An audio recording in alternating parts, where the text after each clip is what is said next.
நீ வேலை விஷயமா வெளியூர் போகணும்னு சொல்லிட்டு கேள்விப்பட்டேன். அங்க எப்படி இருக்கு அப்படின்னு சொல்லிட்டு கேக்குறா.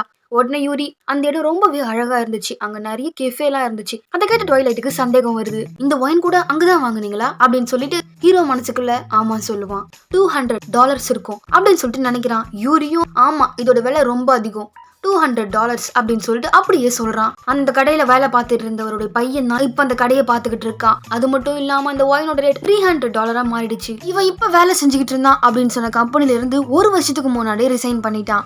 ஆஸ்திரேலியா இன்டெலிஜென்ஸ் ஏஜென்சில இதே ஸ்கிரிப்ட் தான் கொடுப்பாங்க. அது அப்படியே இவன் சொல்றான். அப்ப இவன் எங்களுடைய முதல் எதிரியான சீக்ரெட் போலீஸ் தான் வேலை செய்யறான். எனக்கு தெரிஞ்சு யோருக்கு அந்த விஷயம் தெரியாதுன்னு நினைக்கிறேன்.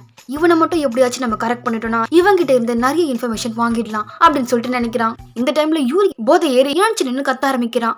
நானும் எங்க அக்காவும் அப்பா அம்மா இல்லாம வளர்ந்தவங்க. டெய்லியும் யோர் ரத்தக்கறியோட உள்ள வருவா. அப்ப யூரி வந்து என்னக்காச்சு உங்களுக்கு அடிபட்டுடுச்சா? அதுக்கு யோர் மனசுக்குள்ள இது ஒண்ணும் ஏன் ரத்தம் கிடையாது, மத்தவங்க ரத்தம் தான். மறக்காம இந்த டைட்டிலுக்கு மேல இருக்க லிங்கை கிளிக் பண்ணி ஃபுல் வீடியோ பார்த்து என்ஜாய் பண்ணுங்க.